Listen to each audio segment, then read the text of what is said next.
There are stories we tell to entertain, to frighten, and to pass time. And then there are stories we tell to warn. This is one of the latter. My name is Dr. Elias Navarro, historian and researcher of Philippine folklore. What began as a simple documentary project turned into something far more terrifying.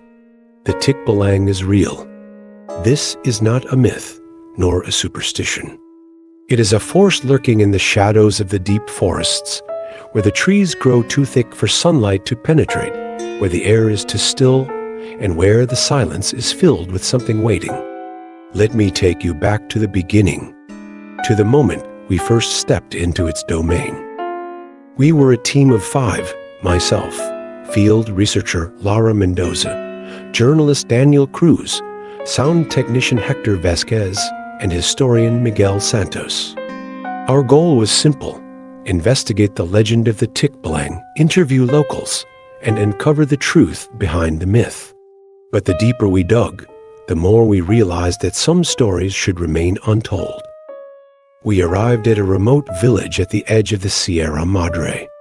The locals were hesitant to speak, their eyes darting toward the forest with fear.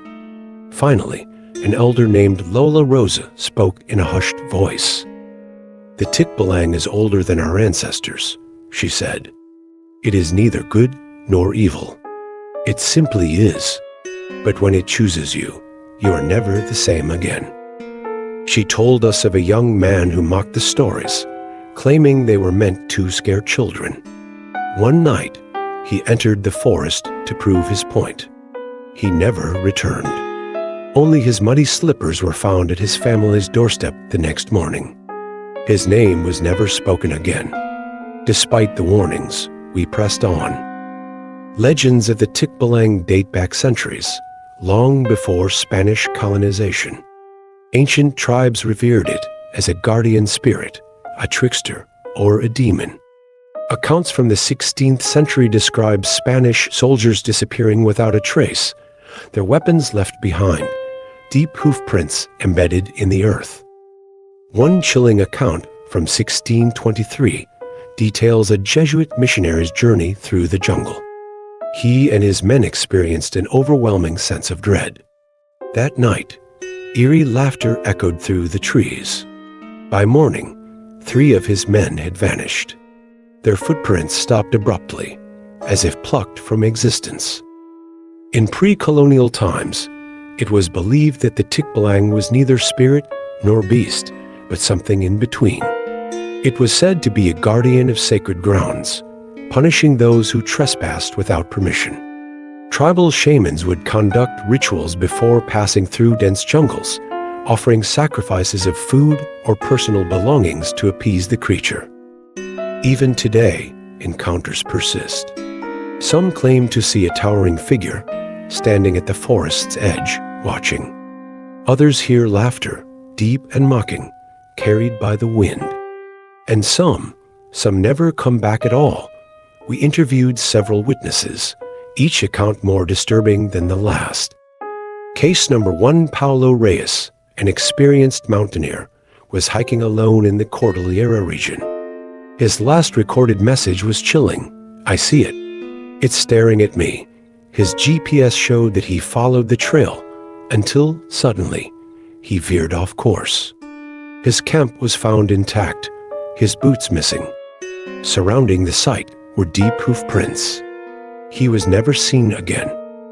Case number 2, a delivery driver in Quezon Province reported seeing a tall, shadowy figure standing in the middle of the road. He swerved, only for the figure to reappear, this time crouching on the hood of his truck. He blacked out and woke up hours later in a different town, with no memory of how he got there. Dashcam footage showed static interference, but for a fraction of a second, a skeletal horse-like face with glowing red eyes stared into the camera. Case number 3, a family vacationing near the Sierra Madre lost their 6-year-old daughter for nearly a full day. She was found in a clearing unharmed but eerily silent. When asked where she had been, she simply said, "The tall man played with me that night." her parents heard hooves circling their tent, accompanied by faint, raspy laughter. The parents reported that, weeks later, their daughter began speaking to someone they could not see. She would giggle at night, whispering as if engaged in conversation. When asked who she was talking to, she simply replied, "My friend from the forest. We had gathered enough evidence, but we wanted proof." So, against better judgment, we ventured into the jungle at dusk. The deeper we went, the heavier the air became. The trees seemed wrong, twisted, as if watching us. Then, the laughter began. It wasn't human. It was deep, guttural, stretched out in unnatural tones. Lara gasped, pointing at the trees. There, just beyond the fog, something stood, something impossibly tall. Glowing red eyes locked onto us. A skeletal figure, part man, part horse, its limbs too long, its grin too wide. Hector clutched his equipment, his breath ragged. Daniel whispered, voice trembling, "We need to leave." Now, then the hooves came. Slow at first, then circling, growing louder. Closer. The Tikbalang launched at us, breaking our equipment, so we ran in desperation. But running isn't the answer, as the Tikbalang is far faster than we expected. We struggled and ran for our lives. But the Tikbalang's eyes just lit up brighter, as if a scanner was scanning us through the dark forest, its terrifying roars making the trees vibrate. As we ran further, we can hear its sinister laugh. It's way faster than us, but it's not catching us, as if it's playing and toying with us. The creature is enjoying our fear, and as we tumble around, something sinked into me. Panicked, I remembered Lola Rose's words. We turned our clothes inside out and whispered apologies. The laughter stopped. The fog lifted, and the presence that loomed over us was gone. We ran. The Tikbalang plays with its prey. It thrives on fear and confusion. Here's how you know you are in its presence. Sudden, unnatural fog, echoing laughter from nowhere, disappearing trails, hoof prints in the mud, glowing eyes watching from the darkness. If you experience any of these signs, act quickly. Turn your clothing inside out. Do not engage. Do not speak. Silently ask permission to leave. If you hear laughter, do not run. Many who vanish are never found. Those who return are never the same. The Tikbalang is real.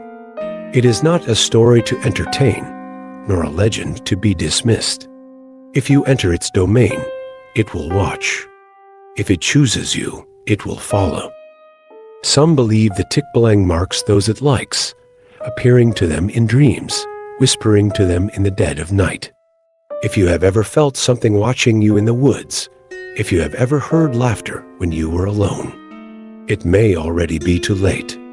And if you ever hear laughter echoing through the trees, run while you still can, because Tikbalang is always there, watching, waiting for its next victim.